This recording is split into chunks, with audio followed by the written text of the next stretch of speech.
Hello and welcome to Navis Drink Stop. Today, we will be featuring a beer from the USA that has caused many confusion and has also led to lawsuits and trademark disputes. Yes, ladies and gentlemen, today, we will be featuring the Blue Moon Belgian white beer. Now, you might be wondering if I made a mistake by calling a beer made in USA, Belgian. Well, this is where the confusion lies. Blue Moon is not Belgian. Blue Moon is in fact produced in the USA and Canada, and was introduced in 1995. The Blue Moon is simply a Belgian-style inspired beer, created by the founder, after receiving his PhD in brewing, from the University of Brussels. Additionally, the Blue Moon's signature orange will garnish is also not a Belgian tradition either. This was simply a marketing strategy, dreamed up by the founder, who thought it looked good and paired well with the beer's coriander and orange peel flavors. At least 2 consumers have sued Miller Coors for Blue Moon's misleading branding, but Miller Coors won both cases. The grain bill for Blue Moon includes malted barley, white wheat, orange peel, coriander, and oats, and is usually served with a slice of orange, which its brewmasters claim accentuates the flavor of the brew. Blue Moon is a 5.4% volume. And this 330 milliliters is sold for £1.75 on the UK market. With all that clarity out of the way, let's hand right over to Navis.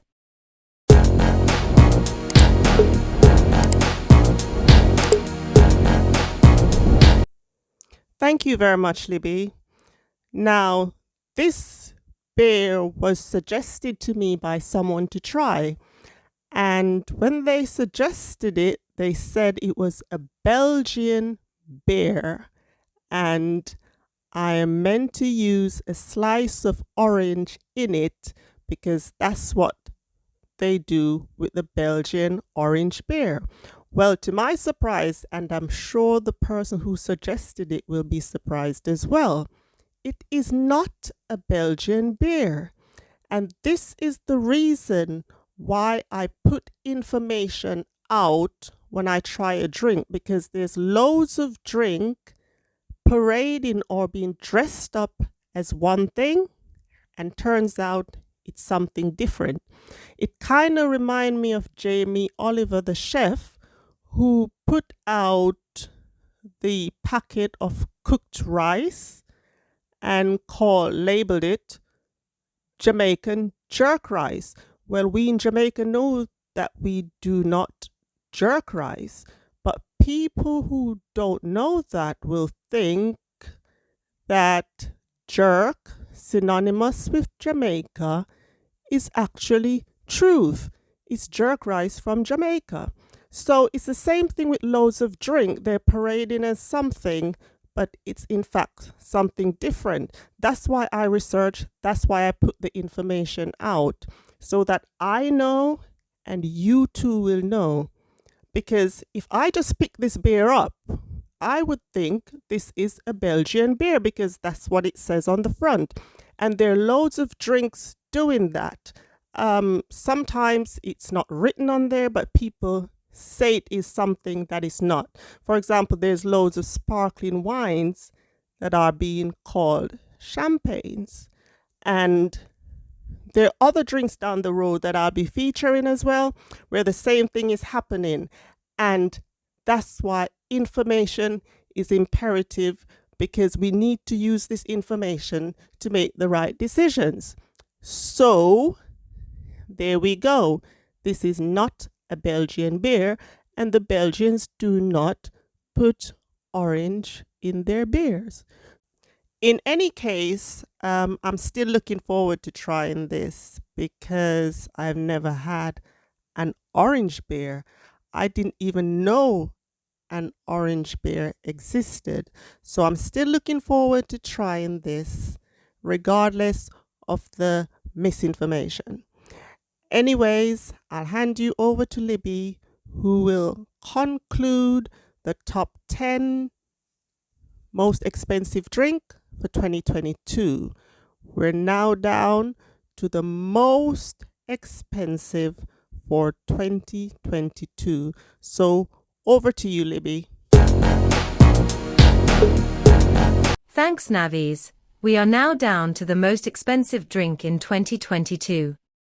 Well, ladies and gentlemen, this was the Tequila Ley .925 Diamond. It's what's inside that counts. Well, this doesn't really apply when you enter the stratospheric level of multi-million-pound bottles of booze, and this is not exception. 5 pounds of pure platinum and 4,100 white diamonds are united to create what must be one of the most dazzling additions to any drink shelf. There is reportedly only one in the entire world. The 42% ABV contents are also of the highest quality, as this premium tequila is made from 100% select agave that has then been barrel-aged for 7 years. This stunning masterpiece was sold for £2.8 million. On that high note, let's hand back to Navis.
Okay, so before I get into the review, I did forget to try, whilst it was being videoed, the drink from the bottle without the orange slice, because I had prepped the orange slice before I tried it.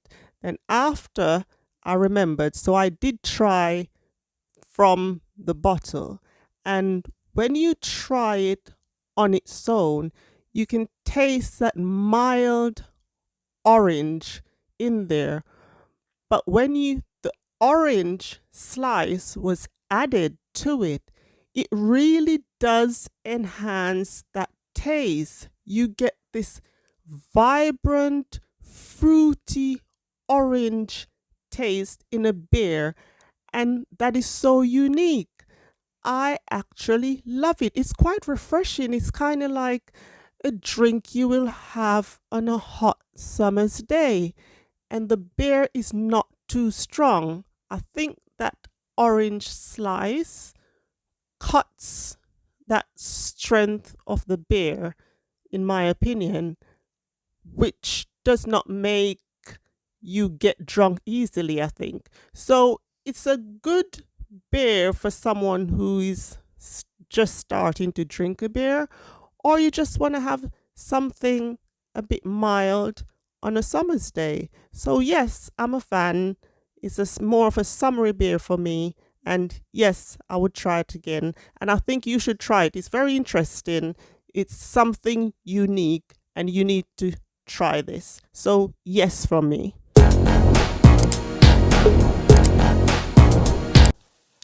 This is Navis saying it's been a pleasure sharing a drink with you all.